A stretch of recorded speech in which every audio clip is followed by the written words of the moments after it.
Hello, bar takers. It's Lisa Duncanson, your bar exam guru.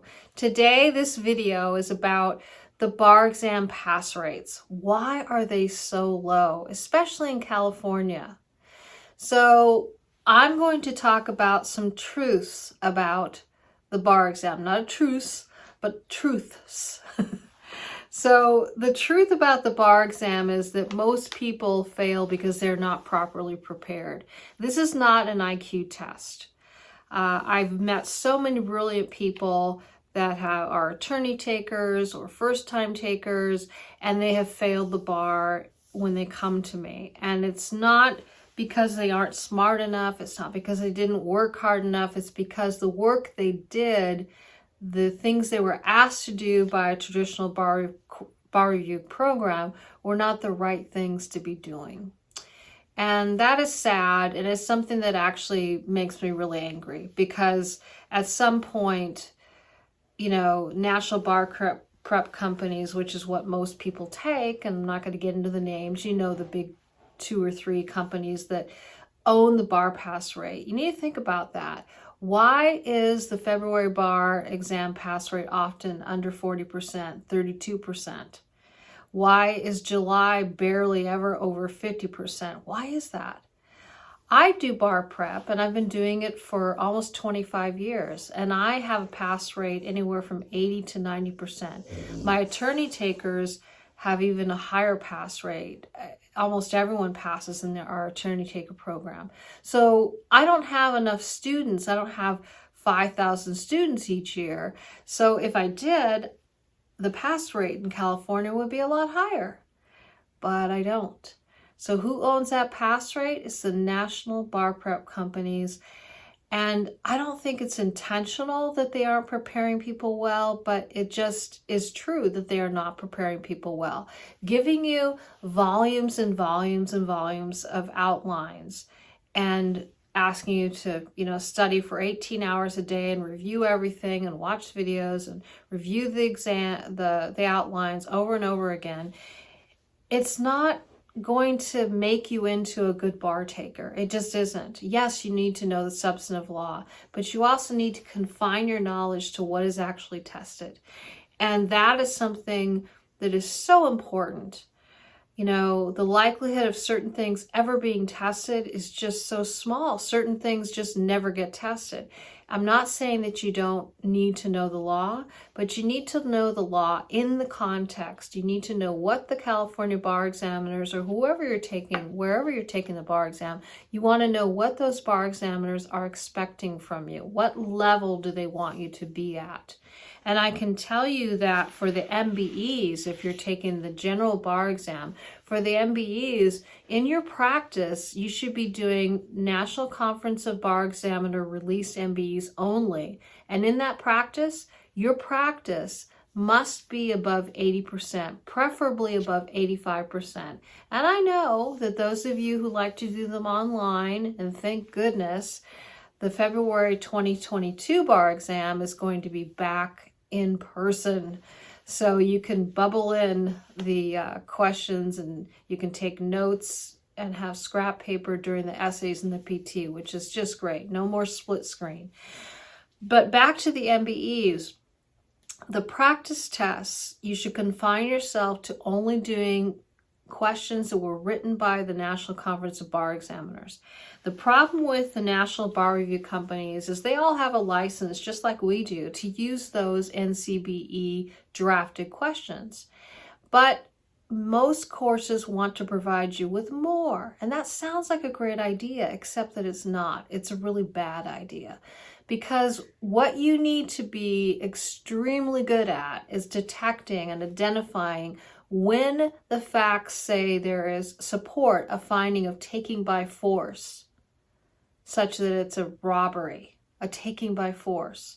So it doesn't matter what I think that is, doesn't matter what you think that is, doesn't matter what 10 different criminal law professors think that is. It matters what the National Conference of Bar Examiners think that is. You need to marry yourself up with those facts. They will never change. The questions change, but what facts give rise to a taking by force such that there is a robbery that's sustainable and they can be charged with that are specific facts, and it never changes. So it might be a woman, it might be a man, it might be different circumstances, but the facts are never going to change. What they decide is a taken by force is what you need to know in order to succeed on those MBEs. And as I mentioned earlier, your MBE practice percentage should be 85 to 90%. And so if you want more information on how to achieve that and sources for the MBEs, you can watch one of the videos that I have on this channel. Please like and subscribe to this channel. You'll get the quickest route to the tips that we have. And there's a pretty good video, I think, on the MBEs, so you can watch that next. As far as the essays and the performance test, again, I'm so glad and grateful for my students that we are now returning in California to the in-person exam, and you'll have scratch paper. You won't have to deal with the computer. Well, you'll probably write your exam on the computer, but you won't have to deal with a split screen and take the test from home. So I think that's a great thing. So with the essays, you want to go into the bar exam ready. And people are probably watching this and you're thinking, yeah, of course, thanks, Lisa, that's duh. But what does ready really mean in order to pass a bar exam? Ready means that you don't just know torts, but that you know a really good attack plan or approach for each part of torts. Not just torts overall, but negligence. And then how do you deal with all the things within negligence? And then defamation. And where do you spend your time on defamation? Do you spend a bunch of time on the First Amendment concerns? I can tell you, no, you do not. But in law school, they might have taught it to you that way. In bar prep courses, it's all there. There's tons of information. But if you never see any of the released answers, you're not going to know that they don't want all of that. They want a very, very quick and precise discussion of the constitutional First Amendment concerns in terms of defamation.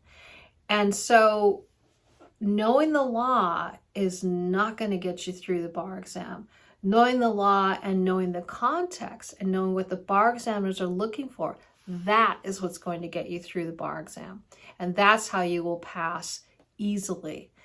It's not an IQ test. I said that already. But it is a test, and it's a standardized test. And most people don't think that. But they can throw anything at me, and I don't know what I'm going to do. And well, if you feel like that, you need to do something about it. And if you don't feel like that and you think you've got it made, you need to look into this. It's so many people from top law schools don't do well here in California. Harvard has consistently had a 50% pass rate. Do you think people at Harvard are stupid? 50% of them? Probably not. So, keep this in mind, that it's not, I don't feel that the prep that is out there, both in law schools, even my alma mater, and in prep courses, I don't think it exists. I don't think that it's a proper or sufficient at all way to prepare. Giving you voluminous amounts of material and expecting you to memorize that, to what end? I'll tell you what the end is. It's a fail generally. I cannot tell you how many people I have worked with who've taken the bar 3 times, 4 times, 5 times, 6 times, 7 times, 11 times. And not one of those people, when they came to me, was an idiot, was stupid. I would never use those words to describe them. They're smart, hardworking. Nobody comes and takes another course if they just blew it off. And there are people who do blow it off, right? There's a certain percentage, but it's not most of the examinees. Most people who fail have worked their tails off, or they had something occur, they had a health issue or something like that. It's rarely the case that I see any student who's failed that didn't do their absolute best. The problem is they were misled. My boss took this course. My dad took this course. My mom took this course. 5 generations have taken this course. They've been around for 45 years. Well, I've been around for 25 years doing bar prep, and I can tell you, we don't mislead people. We don't. So you get feedback, you need feedback. You can get feedback from multiple places, but you have to recognize that you need to get it. Writing 3 or 4 essays and getting a number score is insufficient. You should demand more than that. But more importantly, most importantly, you should know what the law is that is required and how to actually draft an essay properly so that it looks like it's passing at a glance. It is passing, and you use the right headings and you have the right approach. So there are a few videos you should take a look at. One is how to deal with a First Amendment speech issue. There's a really good approach there. On one of our videos. There's also an easements approach. I mean, easements is just one part of property. There's so many other areas. And First Amendment speech is just one part of con law. Every aspect of these subjects, subtopics, like First Amendment, like easements, like negligence, like duty, all of these areas have a specific form, and there's a requirement that the bar examiners are looking for in your writing. And it's not hard to do. Once you know that, it's really, really not that hard. And once you have the confidence that this is what I need to memorize, this is what I need to have down pat, and you've practiced enough essays, you've read enough past exams, then you're really in a great spot. And as far as the performance tests, I usually don't have my students writing those until they've written 4 to 8 essays so that we can get the writing into the style that it needs to be in for the California bar examiners. You don't have to write like I write, you just have to write the way they want to see it. And I can show you that, our team can show you that. You can also just review a lot of past bar exam answers and essays, obviously. The answers that are released, they're not perfect, but they give you an exact example of what is expected to you, the language, how much real estate to use on a particular issue, how much time should you spend on it. And when you see 2 answers back to back doing the same thing, you know that that's what they want. They don't just pick these answers out of, just throw a dart. They are chosen for a reason. So I really want to encourage you to either, if you're taking one of the national bar prep courses, to recognize that it's not going to be enough, in my opinion. I have a lot of experience with repeat takers, and it's frustrating for me to see this happen over and over again. And these courses that offer free retake, why is that? Is it because they're so confident that you're going to pass? No, it isn't. It gets you in because, you feel, well, if I don't pass, I can take the course again. But why would you take the course that didn't work for you again? So I'm not a fan of that. I mean, if they did a better job, then I would say that's awesome. But they don't do a good enough job. They don't narrow your focus, and you have to narrow your focus to what is required in California, to what is required on the uniform bar exam. They're different. They're quite different, actually. So we do prep for the UBE as well, but our focus for more than 2 decades has been the California bar exam. And so please like and subscribe to this video. If you have any questions about anything that I have addressed here today or that you want me to address in the future, please let me know. You can email me at barexamguru@yahoo.com. That's barexamguru@yahoo.com. There's lots of free stuff on our blog, which is barexamguru.com. barexamguru.com. We have over 1.2 million, I think, views of that blog. It's been around for a while. And it's got a lot of resources, and they're free, just like this video. I really love helping people. And whether you come and take a class of mine isn't the point. I really want to make it so that people have a fair chance. And I think if you're taking a national program and you have blinders on, you're not going to do well. And that's what the stats bear out. I don't own the bar pass rate. They do. So, you know, just keep all these things in mind, because I really do have your best interests at heart. And I have taken the bar, and I took it right out of law school, and I felt very fortunate to pass on the first try. And I've taken a bar exam since in 2008 to see how it was like to take it on a laptop, and I passed that as well. Whoop-de-doo. But the thing is, I was nervous when I was studying for the bar in law school. But my course back then, this is 1994, July 1994, was 3.5 months long. We started before we graduated. That was standard.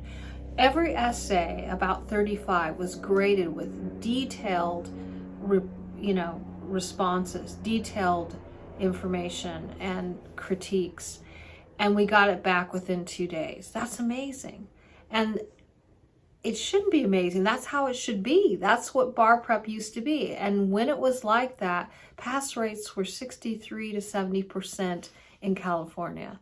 Those days are gone. When I took the bar in 2008, the pass rate, it was February, I think the pass rate was 31% or something like that. That's horrible. I mean, that is just ridiculous. But at that time, in 2008 and even earlier, bar prep companies took off 4 to 6 weeks of prep. That's gone. They don't have feedback. There's no private tutoring generally. And then you have the option of either taking that national course and then hiring a tutor, or just going with a tutor who doesn't have any materials. If you're going to go with a tutor, I mean, some of these people charge $10,000, $12,000 to give you an hour a week of critique. I'm so mad that this happens and that people come to me after they've had that horrible experience and it hasn't worked for them.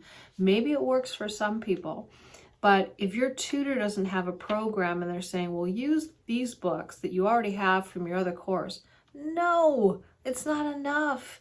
You need to have direction and you need to have a focus given to you.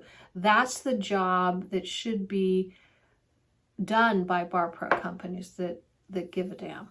Okay, so all right, thank you for watching this video. Please subscribe and like this video. Please subscribe to our channel. There will be more coming your way, and I wish you all the best of luck if you're currently waiting for bar results, and all the best of luck if you're starting your studies for February, which if you are, you should be starting them now.